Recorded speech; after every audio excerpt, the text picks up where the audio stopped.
Salut, je suis Azami Résumé. Avant de regarder le clip, abonnez-vous à la deuxième chaîne, je mettrai un lien dans la description de la vidéo. Le sorcier de génie Gaius déplore qu'avec 3 emblèmes magiques avec lesquels il est né, la création, le pouvoir et le tir rapide, il ne peut pas devenir plus fort, alors il décide de se réincarner à l'avenir. Renaissant 5000 ans plus tard sous le scintillement de Mathias Hilden, il gagne le 4e écusson, Close Combat, considéré à cette époque comme le blason le plus faible. Décidant de rejoindre la Seconde Royal Academy, Mathias se rend dans la ville où il découvre que les connaissances magiques ont considérablement diminué. Il rencontre les autres espoirs de l'académie Luri et Alma et enchante une épée magique pour Luri, qui développe un béguin pour lui. Après avoir vaincu le capitaine chevalier Gil avec son épée et montré sa magie de combat avancée, Mathias est accepté dans l'académie avec Luri et Alma. Le directeur Edward lui demande d'enseigner aux autres élèves son casting sans parole, la capacité de lancer des sorts sans parler, une compétence normalement rejetée dans les cercles académiques, à temps pour la prochaine compétition interacadémie. Lors de la compétition contre la prestigieuse première académie, Mathias réalise que l'un de leurs élèves, Devils, est un démon, et le vainc après l'avoir exposé au public. Il se rend compte que le déclin de la connaissance magique et du casting sans parole a dû être causé par des démons pour affaiblir l'humanité après avoir lui-même presque chassé les démons de l'extinction, il y a 5000 ans. Le roi remercie personnellement Mathias d'avoir vaincu un démon, même si pour Mathias c'était à peine un défi. Pour sa récompense, Mathias demande l'accès au donjon du royaume. Le roi révèle que les sorciers les plus puissants des royaumes ont disparu après la défaite des démons, ce qui fait réaliser à Mathias qu'ils devaient être des démons qui ont infiltré la société humaine pour la déstabiliser. Maintenant incapable de continuer à se cacher, Mathias pense qu'ils vont rassembler des armées pour attaquer le royaume.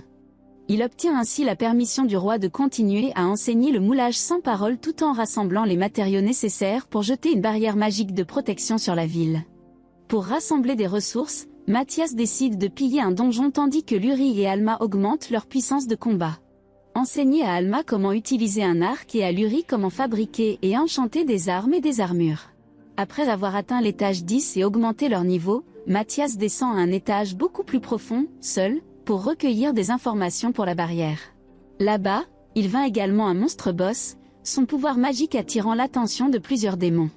Après avoir vendu la pierre mage du monstre boss, que Mathias considère comme trop petite pour la barrière, mais que tout le monde considère comme assez grande pour être un trésor national, il partage l'argent à parts égales avec Luri et Alma.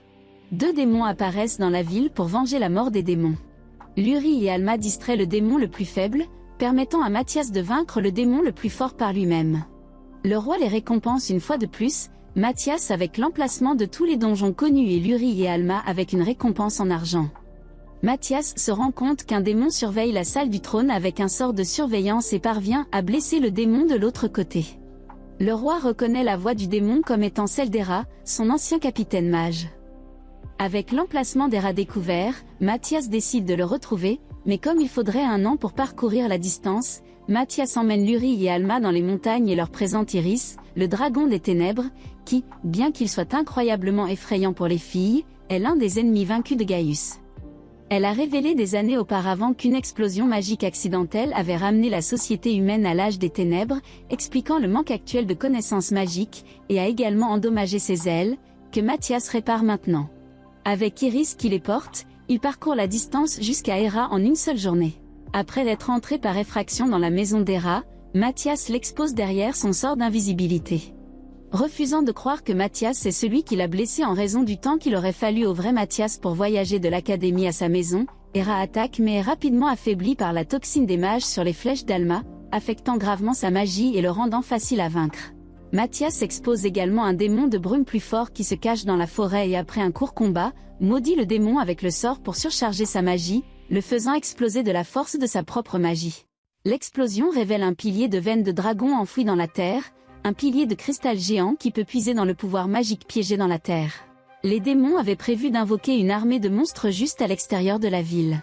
De retour à l'académie, Mathias propose de se porter garant pour qu'Iris fréquente l'académie sous forme humaine. En raison de son manque de familiarité avec le comportement humain, Iris échoue ridiculement à l'examen écrit, mais est acceptée après avoir utilisé des méthodes inhabituelles pour vaincre Gil dans un duel à l'épée et sa magie détruisant presque la reine de l'académie, que Mathias promet de réparer. La préparation de la barrière se fait lentement avec seulement les élèves de 2e académie.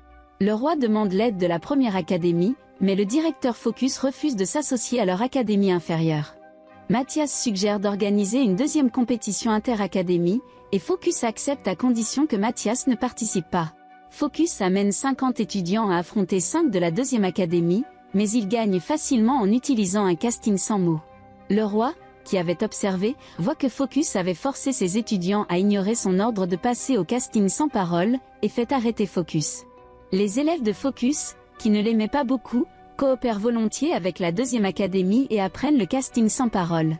Ayant toujours besoin d'un magistone beaucoup plus grand pour la barrière, Mathias ramène les filles dans le donjon, beaucoup plus profond cette fois, et exploitant la magie d'Iris invoque un dragon.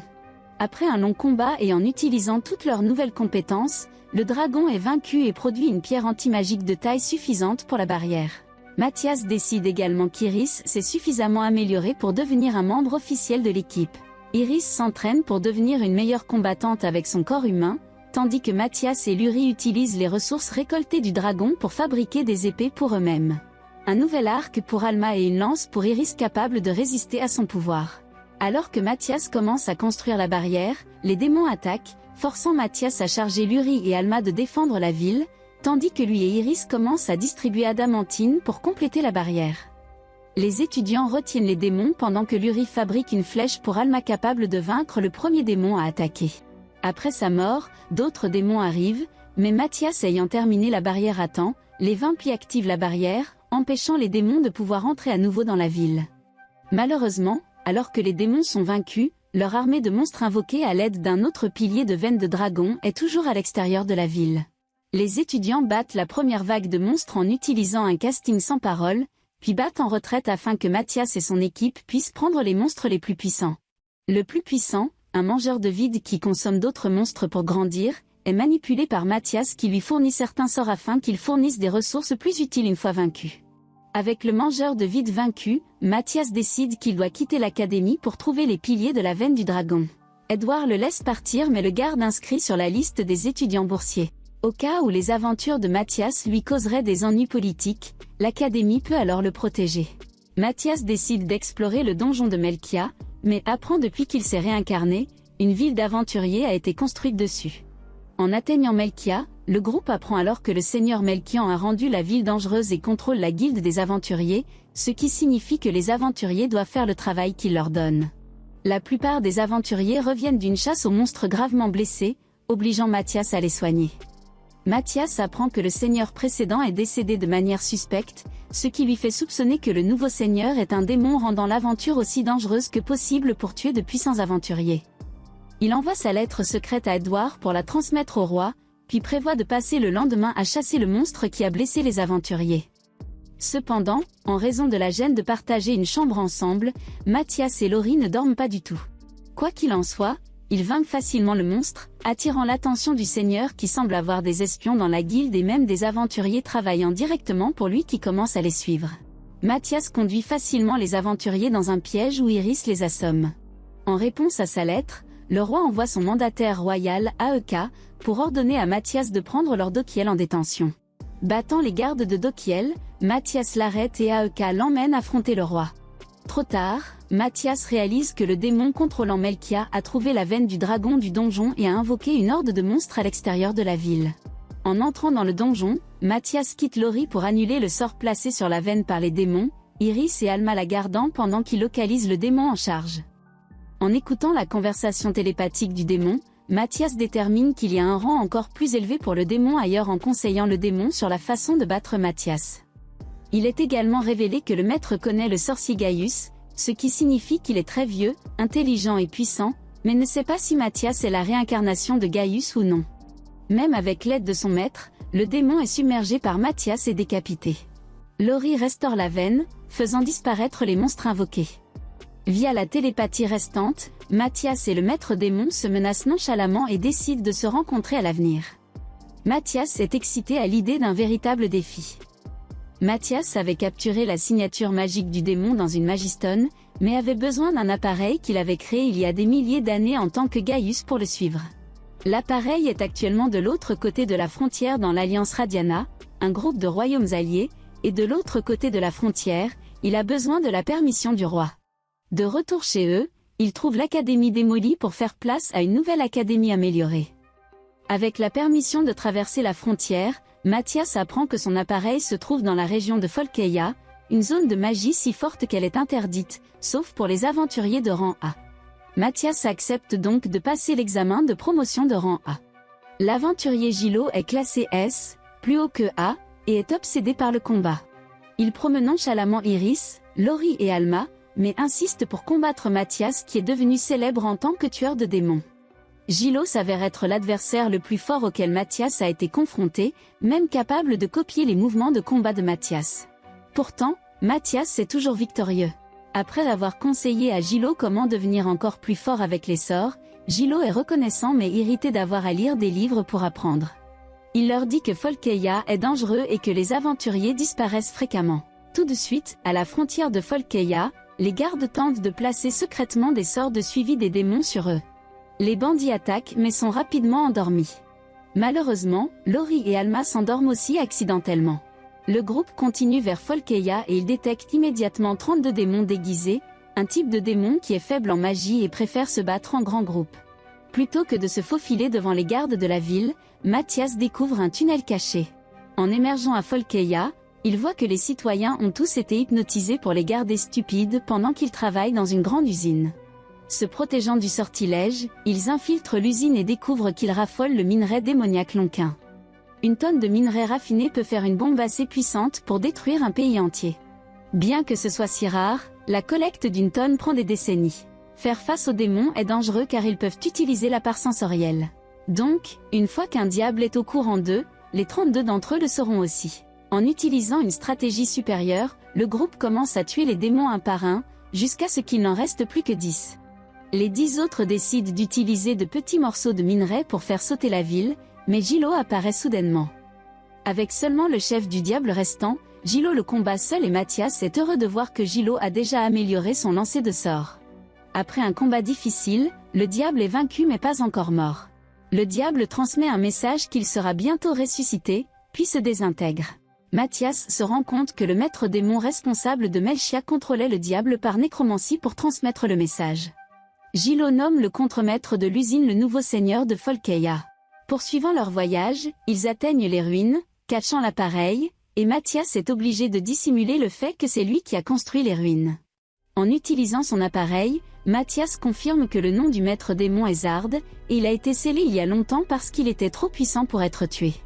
Mathias est certain qu'il est trop faible pour vaincre Zard. Même s'il était assez fort, leur bataille détruirait probablement le monde et pousserait l'humanité à l'extinction. Désespéré, Mathias utilise l'appareil pour rechercher une épée qu'il a forgée il y a longtemps et la trouve quelque part chez lui dans le trésor du roi. Zard ressuscite finalement et s'envole vers le royaume pour empêcher Mathias de trouver l'épée. Ama et Luri atteignent le trésor, où Iris est presque tuée sur le coup. Mathias est capable de suivre Zard mais est également blessé, et craint que vaincre Zard et sauver l'humanité ne lui coûte la vie. Zard révèle que tous les démons que Mathias a détruits auparavant ont été ressuscités à l'intérieur de la barrière pour tuer Luri et Ama. Luri et Ama sont sauvés par Edward et les étudiants de l'académie et jettent l'épée à Mathias, mais Zard le poignarde. Mathias revient à la vie, révélant que l'épée était la plus puissante qu'il ait jamais créée. Si le porteur meurt, sa force vitale est utilisée pour le ressusciter. Zard est vaincu, mais avant de mourir, prévient Mathias qu'un autre démon le remplacera. Le roi leur donne à nouveau accès au trésor en récompense. Mathias découvre une flèche adamantine qu'il a fabriquée dans sa vie précédente, mais l'arc assorti est manquant. Il suit l'arc jusqu'à la société Isis, qui ne connaissant pas la valeur de l'adamantine, l'a fondue pour que Mathias achète toutes leurs ferrailles ainsi que des pierres magiques pour les filles. Gil informe Mathias d'un incident où leur royaume voisin, Si l'Empire, a été attaqué par une armée de soldats poupées artificielles. En raison de la magie complexe, Mathias en déduit qu'un démon est responsable et peut contrôler Seal. Plus tard, Lori soupçonne Mathias de l'embrasser, mais il lui a juste fait un collier de l'un des bijoux. Une fois complètement rétabli, tout le monde décide de partir pour Seal pour sa prochaine aventure. Et c'est la fin de la vidéo. Comme toujours, si vous avez aimé ce que vous avez vu, abonnez-vous à la chaîne. Je vais télécharger beaucoup de vidéos comme ça, donc je vous verrai à la prochaine.